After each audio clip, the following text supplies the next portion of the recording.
स्वागत है आपका पावर ब्रेकफास्ट में। नमस्कार, मैं हूं दीपांशु भंडारी। वैसे तो हफ्ते का दूसरा दिन है, पर क्योंकि भारतीय बाजार कल बंद हुए थे इसलिए ट्रेडिंग वीक हमारे लिए आज शुरू हो रहा है और शानदार ग्लोबल क्यूज आते हुए दिख रहे हैं। डाउ फ्यूचर्स की सुस्ती पर नहीं जाइए, एसजीएक्स निफ्टी हल्की सी बढ़त दिखा रहा है। अगर आप फ्राइडे से अब तक का मार्केट एक्शन देखें तो दमदार एक्शन ग्लोबल मार्केट्स में होता हुआ दिखा है और उसका प्रभाव आज आप भारतीय बाजारों पर भी ओपनिंग में आते हुए देखेंगे। निफ्टी की क्लोजिंग 14,500 की थी, उसके हिसाब से फिलहाल एसजीएक्स निफ्टी देखें तो 250 अंकों से ज्यादा की तेजी वो दिखा रहा है। कल एशिया के बाजारों में 1 से 1.5% की तेजी थी। आज सुबह भी लगभग तेजी के साथ ही एक्शन शुरू होते हुए दिखा है। हालांकि जापान में थोड़ी सी सुस्ती आपको आती हुई दिख रही है। डाउ फ्यूचर्स फिलहाल आपको एकदम सपाट दिखेंगे पर 33,000 के पार हैं और फ्राइडे के एक्शन के हिसाब से देखें तो 550-600 अंकों का आपको उछाल आते हुए दिखेगा। बाकी एसेट क्लासेस में भी बढ़िया एक्शन आते हुए दिखा है। एक बार देख लेते हैं कि क्या ग्लोबल संकेत हमें कह रहे हैं आज सुबह। वैसे काफी अहम हफ्ता होने वाला है क्योंकि बाइडेन साहब अपने इंफ्रास्ट्रक्चर प्लान की घोषणा करेंगे इस हफ्ते और 3 लाख करोड़ डॉलर का ये इंफ्रास्ट्रक्चर प्लान हो सकता है। इसके अलावा यूएस के मार्च महीने का जॉब्स और बेरोजगारी का डेटा आएगा। ओपेक की भी बैठक है, उससे पहले हम कच्चे तेल में एक्शन देख रहे हैं।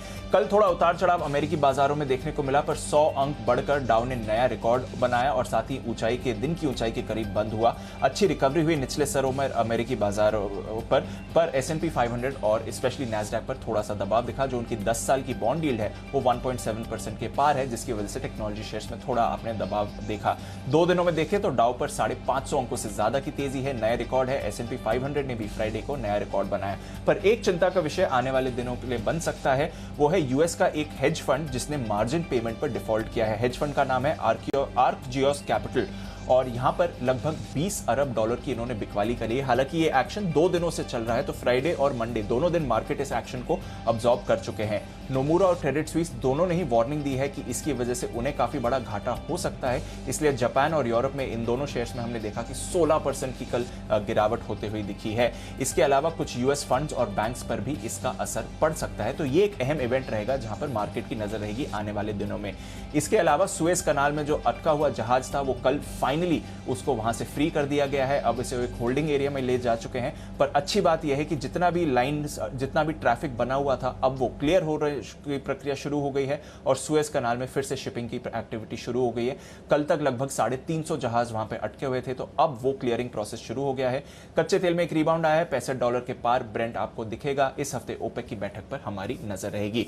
तो ग्लोबल सेटअप तो भारतीय बाजारों के लिए पॉजिटिव ही दिख रहा है, पर आज किन लेवल्स पर आपको रखनी है नजर और इस हॉलिडे शॉर्टन वीक पर कहां पर रहेगी बाजार की नजर, ये जानने के लिए जुड़ते हैं जी बिजनेस के मैनेजिंग एडिटर अनिल सिंघवी के साथ।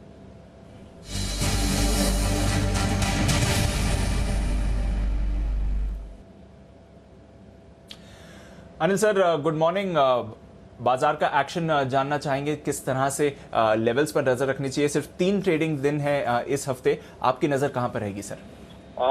गुड मॉर्निंग दीप। देखिए, और भले कल छुट्टी थी और नहीं होती तो शायद हम एक बहुत अच्छी तेजी के बाद ट्रेड करते जो अमेरिका में दिखी 450 पॉइंट की शुक्रवार को, कल 100 पॉइंट की, यानी कि 550-600 पॉइंट की जो तेजी बनी है अमेरिका में वो उम्मीद से कहीं बेहतर और कहीं बढ़ी है, तो उसका फायदा आज मिलने वाला है, इसमें कोई डाउट नहीं है। इसके अलावा अगर आप देखें तो ग्लोबल सेटअप ठीक है, फ्लोज के लिहाज से भी थोड़ा सा बेहतर आता हुआ दिखा है। शुक्रवार के सेशन के जो आंकड़े हैं घरेलू फंड के वो बड़े दमदार आए हैं। एफआई ने वायदा कारोबार में सीरीज के पहले ही दिन बड़ी शॉर्ट पोजीशन काटी है, तो एफआई की तरफ से शॉर्ट कवरिंग हुई है और घरेलू फंड की तरफ से खरीदारी हुई है। इन सबको देखते हुए एक गैप से मजबूत शुरुआत के आसार आपकी भारतीय बाजारों में बनते हुए दिखेंगे और जो सपोर्ट रेंज है वो धीरे धीरे ऊपर की तरफ शिफ्ट होती हुई दिख रही है। तो 14,475 14,550 ये आज के लिए मजबूत सपोर्ट के तौर पर काम करेगा और गैप से खुलने के बाद ऊपरी स्तरों पर 14,725 से 14,800 ये रेंज है जहां तक बाजार जाने की ऊपर कोशिश कर सकता है। तो इन 2 लेवल पे आपको रखनी है नजर ऊपर की तरफ और नई और फ्रेश तेजी 14,800 के ऊपर बनती हुई दिखेगी। जहां तक बैंक निफ्टी का सवाल है, बैंक निफ्टी पर आप 33,150 33,300 को एक सपोर्ट रेंज के तौर पर देख सकते हैं और ऊपरी स्तरों पर 34,000 34,175 की रेंज होगी जहां तक बैंक निफ्टी जाने की कोशिश कर सकता है। इन लेवल्स पर आपको आज नजर रखनी चाहिए। बिल्कुल सर, और दमदार एक्शन आज होना चाहिए। देखते हैं फ्राइडे की क्लोजिंग के बाद ग्लोबल एक्शन जो पॉजिटिव रहा है उसका भारतीय बाजार पर क्या प्रभाव रहेगा। शुक्रिया अनिल सर हमारे साथ जुड़ने के लिए और बाजार पर अपनी रणनीति और अहम लेवल्स समझाने के लिए। आइए देखते हैं कौन से खबरों वाले शेयर्स हैं जहां पर आज आपको रखनी है नजर 2 दिनों की छुट्टी के बाद। कौन से स्टॉक्स हैं जो एक्शन में आएंगे। कुशल हमारे साथ तैयार हैं। कुशल, गुड मॉर्निंग, बताएं आज के ट्रिगर्स और खबरों वाले शेयर्स कौन से हैं। Good morning Deepanshu. सबसे पहले नज़ारा टेक्नोलॉजीज पर आज आपको नजर रखनी होगी क्योंकि इसकी आज लिस्टिंग होने वाली है। जो इसका इशू प्राइस जो है 1101 रुपये प्रति शेयर तय किया गया है। आपको याद होगा कि ये जो आईपीओ है ये करीब 175 गुना भरकर बंद हुआ था। साथ ही इंसेक्टिसाइड्स इंडिया, इसकी भी बायबैक पर आज बोर्ड बैठक होने वाली है और कुछ एक स्टॉक्स जो हैं वो एक्स डिविडेंड भी ट्रेड करते हुए नजर आएंगे, जिसमें TVS Motors, Colgate Palmolive, ACC, CRISIL और सुंदरम क्लेटन, ये स्टॉक्स जो हैं ये आज एक्स डिविडेंड को जो है ट्रेड होते हुए नजर आएंगे। साथ ही बारबेक्यू नेशन के आईपीओ की डिटेल्स आई हैं। आईपीओ कुल जो है 6 गुना बढ़ता हुआ नजर आया है। क्यूआईबी करीब 5 गुना बढ़े हैं और रिटेल हिस्सा जो है वो ऑलमोस्ट 13 टाइम्स भरकर बंद होता हुआ दिखा है। साथ ही अगर आप देखें तो वैबको इंडिया, यहाँ पर भी फोकस रखिए। जो ओएफएस अपडेट है उसमें कुल ओएफएस ऑलमोस्ट 2.7 टाइम्स भरता हुआ दिखा है। रिटेल हिस्सा 1.7 टाइम्स भरा है और ओएफएस के जरिए अब प्रमोटर जो है करीब 12.68% तक हिस्सेदारी जो है वो बेचते हुए नजर आएंगे और फ्लोर प्राइस जो है 5450 रुपये प्रति शेयर पर तय किया गया था।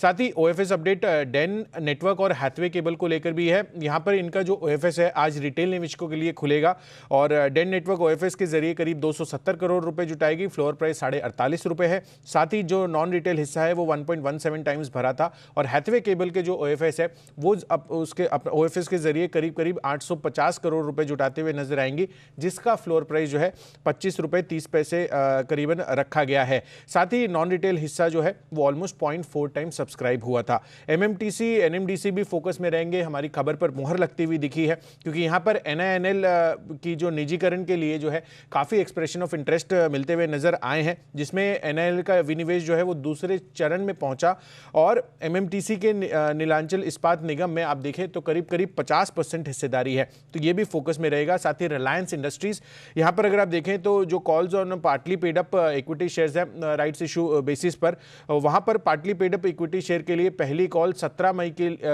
से लेकर 31 मई तारीख तय की गई है। पहली कॉल जो है 314 रुपये 25 पैसे प्रति शेयर पर जमा करने को होंगे।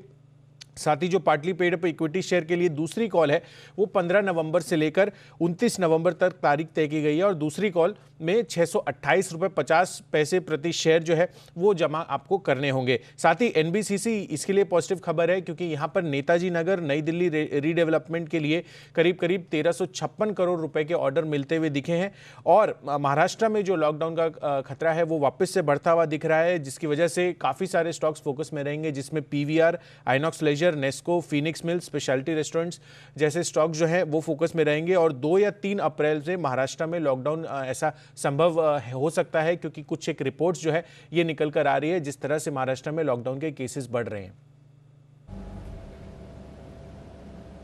बिल्कुल, तो कोरोना मामलों में उछाल से थोड़ी चिंता इस समय महाराष्ट्र में बढ़ती हुई दिख रही है। इन सभी स्टॉक्स पर नजर रखिए।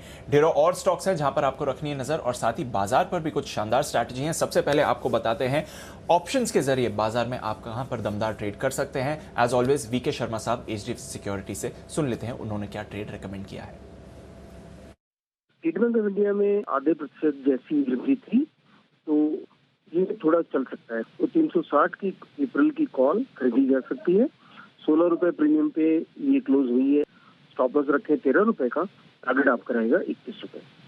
इसी तरह से कोर इंडिया जो 130 रुपए की कॉल अप्रैल महीने की सजेस्ट कर रहा हूँ लेने के लिए 5 रुपए, इसका स्टॉप लॉस रहेगा 3.5 रुपए और टारगेट आपका रहेगा 7.5 रुपए। तो ये तो थी शर्मा साहब की तरफ से 2 ऑप्शंस की दमदार स्ट्रैटेजीज, पर कुछ और कॉल्स हैं हमारे पास आपके लिए। सबसे पहले चॉइस ब्रोकिंग की तरफ से आज जो कॉल है वो बता देते हैं। कैश मार्केट में एपीएल लिमिटेड, यहां पर आप करें खरीदारी। 935.50 के आसपास का इसका क्लोज हुआ था। स्टॉप लॉस लगाना है 914 पर और आपका टारगेट होगा 979 का। तो नजर रखिए, एपीएल लिमिटेड पर खरीदारी की राय है।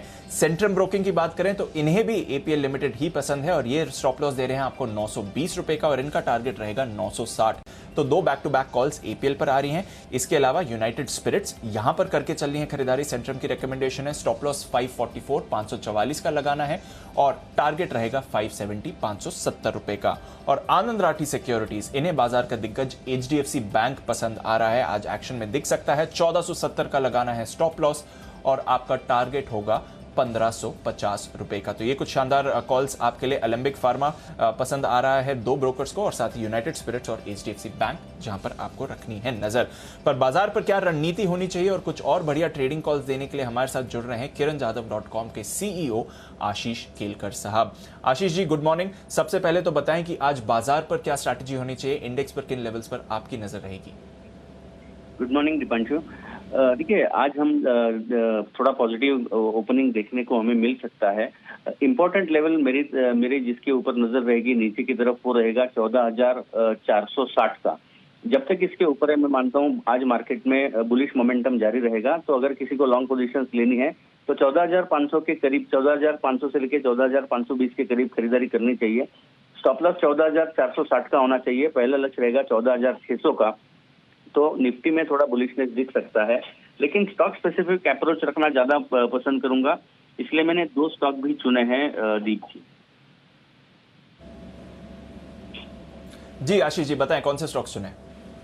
पहला स्टॉक कॉनकोर है, जिसमें खरीदारी करने की सलाह है। मैं फ्यूचर्स के रेट दे रहा हूँ। इसका क्लोज करीबन 592 के यहाँ पे हुआ था। ये इसी लेवल पे खरीदारी करने को मिले तो अच्छा रहेगा। स्टॉप लॉस 585 का रहेगा। पहला लक्ष्य रहेगा 600 का, दूसरा लक्ष्य रहेगा 610 का। दूसरा स्टॉक रहेगा टाटा स्टील, जिसमें खरीदारी करने की सलाह होगी। फ्यूचर के रेट है, क्लोजिंग प्राइस है 770, इसी दरम्यान बाय करना चाहिए। स्टॉप लॉस 759 का होगा। पहला लक्ष्य 785, दूसरा लक्ष्य 790। ओके, तो कॉनकोर पसंद आ रहा है आशीष जी को। नजर रखिए इस काउंटर पर। हमने देखा 7% की तेजी फ्राइडे के सेशन में इस पर आती हुई दिखी थी और अब तो शिपिंग लाइन फिर से खुल गई है सुएज नहर की, तो वहां पर एक्शन रहेगा। और मेटल स्टॉक्स में दिग्गज टाटा स्टील पर खरीदारी की राय है। शुक्रिया आशीष जी हमारे साथ जुड़ने के लिए और अपनी स्ट्रैटेजी शेयर करने के लिए। ये तो रहा इक्विटीज का सवाल, पर कमोडिटी बाजार में भी भरपूर एक्शन आते हुए दिख रहा है। और आइए कमोडिटी बाजार पर क्या रणनीति होनी चाहिए ये समझते हैं केडिया कमोडिटीज के अजय केडिया के साथ। Ajay, good morning. सबसे पहले तो कच्चे तेल से ही शुरुआत करते हैं, क्योंकि सुएज कनाल भी अब क्लियर होती हुई दिख रही है और इस हफ्ते ओपेक की भी बैठक है। क्या राय होगी कच्चे तेल पर? Good morning. देखिए, डेफिनेटली कमोडिटी मार्केट में भी एक्शन धीरे धीरे लौट रहा है। खास करके क्रूड की बात करें तो क्रूड में हमने काफी रोलर कोस्टर राइड होते हुए देखा है। No doubt Suez Canal open जरूर हो गया, बट अभी भी पोर्ट पे जो लैगिंग्स रहेगी वो काफी इंपैक्टफुल रहेगी, चाहे क्रूड हो चाहे अदर कमोडिटीज हो। नो डाउट हमने बड़ी गिरावट के बाद अब क्रूड में थोड़ा बहुत उछाल आते हुए देखा है। ओपेक की मीट भी है सामने, उससे भी आउटकम आने बाकी है। तो टाइमिंग मार्केट एक बड़े दायरे में रहेगा। बट डोमेस्टिक मार्केट की अगर बात करें तो हमें लगता है प्राइजेस 44,000 से लेकर 45,500 के बीच में रहेगा। तो आज के लिए 44,030 पे लेके चलिए। 4370 का स्टॉप लॉस रहेगा। 45-20 तक के लेवल हम क्रूड में देख पाएंगे।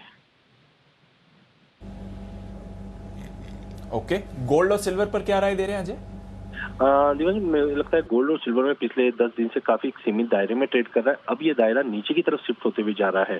जिस ढंग से हमने डॉलर इंडेक्स में तेजी लौटते हुए देखी, बॉन्ड यील्ड में तेजी होते हुए देखी है, साथ में नो डाउट कुछ कंसर्न्स कोविड को लेकर भी मार्केट में बना हुआ है। But I think as of now जिस ढंग से डॉलर इंडेक्स और बॉन्ड यील्ड में जो इम्पैक्ट दिखा रहा है, साथ में ये हफ्ते के अंदर जॉय बिडेन के टीम के साथ जो अपडेट आएंगी इंफ्रास्ट्रक्चर स्पेंडिंग पैकेज को लेकर बुधवार को, वो कहीं ना कहीं काफी इंपॉर्टेंट रहेगा। तो I think as of now जब तक $1720 के नीचे ट्रेड कर रहा है, पॉसिबल है हम $1700 तक का लेवल गोल्ड में इंटरनेशनल में। जबकि डोमेस्टिक मार्केट की अगर बात करें तो नेक्स्ट मंथ 45,100 पे बेच के चलिए 44,600 तक का लेवल मिल जाएगा।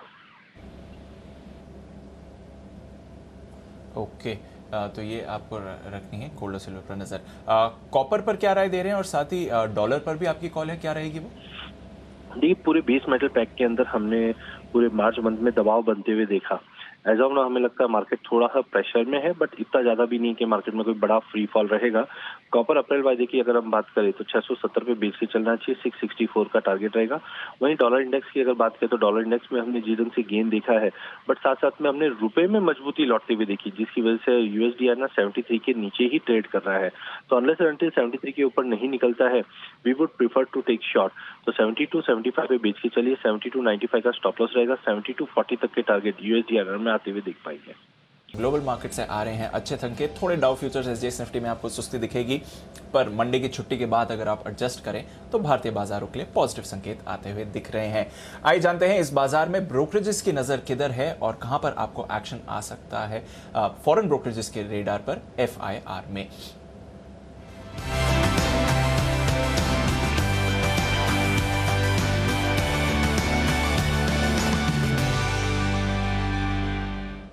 पूरा ब्रोकरेज एक्शन लेकर सृष्टि तैयार हैं। गुड मॉर्निंग सृष्टि, बताएं आज ब्रोकरेजेस की किधर नजर है?